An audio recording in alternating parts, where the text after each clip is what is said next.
नमस्कार, सत श्री अकाल, आदाब and welcome to Suhana Safar with Annu Kapoor. हाजिर हूँ मैं आपका दोस्त। आज ट्रेलर उन कहानियों का जो हमारी हम सफ़र होंगी। पहली story wedding of Dev Anand and Kalpana Kartik. दूसरी स्टोरी होगी एक गाने की। इस गाने में म्यूजिक का क्रेडिट दिया गया है एस टी बर्मन को, जबकि ये क्रेडिट दिया जाना चाहिए उनके बेटे आर डी बर्मन को। कौन सा है गाना पता चलेगा आज।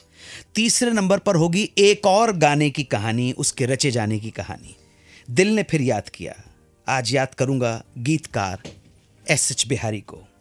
और लिसनर्स क्वेश्चन में बताऊंगा कि क्या कभी किशोर कुमार ने कोई गीत मनोज कुमार जी के लिए गाया है क्या।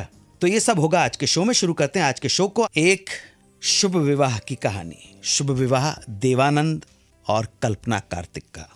बात तब की है जब अर्ली 50s में देवानंद ने धूम मचानी शुरू कर दी थी। हर जगह, हर मजहब और हर उम्र की महिलाएं उनकी दीवानी हो गई थीं।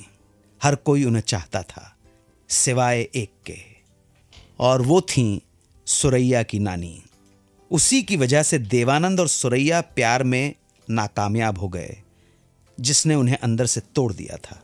उधर शिमला के सेंट बेड्स कॉलेज में एक खूबसूरत लड़की पढ़ती थी, मोना सिंघा। वो एक ब्यूटी कॉन्टेस्ट में मिस शिमला चुनी गई। इस कॉन्टेस्ट के जज थे चेतन आनंद। चेतन आनंद ने मोना को देखते ही अपनी अगली फिल्म बाजी की हीरोइन के रूप में साइन कर लिया और स्क्रीन नेम भी दे डाला, कल्पना कार्तिक। ये बात 1951 की है। चेतन आनंद ने देव को बाजी की हीरोइन से मिलवाया। हॉर्नबाय रोड पर अंबालाल पटेल के स्टूडियो में दोनों का फोटोशूट रखा गया। मोना पहली बार बंबई आई थी, इसलिए शूट के बाद देवानंद मोना और उनकी मां को अपनी कार में बिठाकर घुमाने ले गए जुहू बीच। जुहू बीच में अटखेलियां करते हुए मोना ने देव से कहा, मैंने आपकी फिल्म देखी है अफसर। देव ने पूछा, कैसा लगा मैं? मोना ने कहा, ठीक ठीक, लेकिन इस फिल्म में तुम बेहतर करोगे क्योंकि इसमें मैं हूं। बस साहब ये सुनना था कि देवानंद, जो सुरैया की जुदाई के सदमे से बाहर निकल रहे थे, उनके दिल में मोना ने खटखटाहट शुरू कर दी।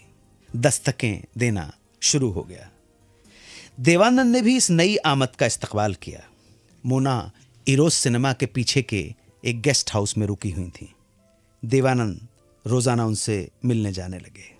जैसे ही देव की कार का सुरीला हॉर्न सुनाई देता, मोना चहकती हुई आती और देवानंद की बगल वाली सीट पर बैठ जाती। फिर दोनों निकल जाते लंबी सैर पर। दोनों धीरे धीरे एक दूसरे की जरूरत बनने लगे थे। एक दिन मोना ने देवानंद से कहा कि वो दोनों भविष्य के बारे में जल्दी ही कोई फैसला कर लें।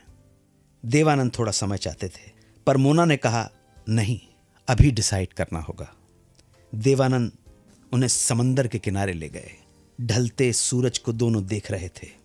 मोना ने अपना सर देव के सीने पर रख दिया। देव का दिल जोर जोर से धड़क रहा था। एक लंबी सांस ली और बोले, वापस चलें? मोना ने कहा, पहले कोई फैसला कर लें फिर चलेंगे। देव ने कहा कि अगर मैं फैसला न करूं तो? मोना ने कहा, मैं तुम्हें ड्राइव नहीं करने दूंगी। और वो बेतहाशा लिपट गई देवानंद से।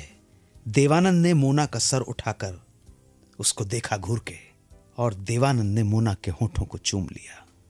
बस इसी चुंबन के साथ दिल ने दिल की बात मान ली और धड़कनों ने एक दूसरे को हमेशा के लिए स्वीकार कर लिया।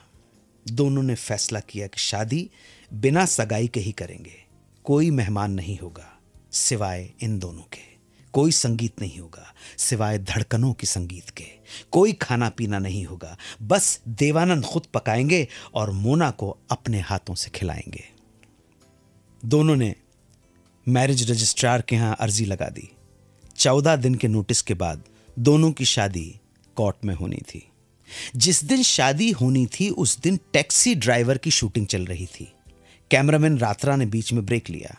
देवानंद ने घड़ी देखी, मोना को इशारा कर दिया। मोना चुपके से निकल गई और पीछे पीछे देवानंद भी पहुंच गए।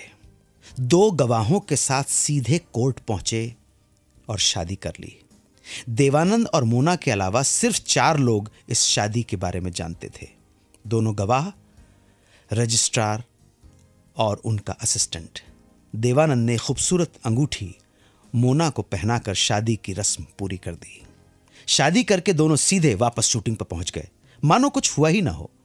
लेकिन अगले शॉट में कैमरामैन ने मोना की उंगली में एक अंगूठी देख ली। उसे याद आया कि ये अंगूठी पिछले शॉट में नहीं थी। कैमरामैन रात्रा की पैनी नजर सारा मामला समझ गई। वो समझ गए थे कि अब तक जिस मिस कल्पना कार्तिक या मिस मोना को वो शूट कर रहे थे, वो अब श्रीमती देव आनंद बन चुकी है। तो इस तरह संपन्न हुई एवरग्रीन देवानंद और कल्पना कार्तिक की ये वेडिंग। एक गाना याद कीजिए, है अपना दिल तो आवारा न जाने किस पे आएगा। देवानंद पर पिक्चराइज बहुत पॉपुलर गाना है ये। यूं तो इसके म्यूजिक का क्रेडिट जाता है एस.डी. बर्मन को, लेकिन सच ये है कि इसका क्रेडिट जाना चाहिए उनके बेटे राहुल देव बर्मन को। ये स्टोरी जानने के लिए बने रहिए मेरे साथ सुहाना सफर विद अन्नू कपूर में, सिर्फ 92.7 बिग एफएम पर। 92.7 बिग एफएम पर आप सुन रहे हैं रेडियो का number 1 show Suhana suffer with Annu Kapoor.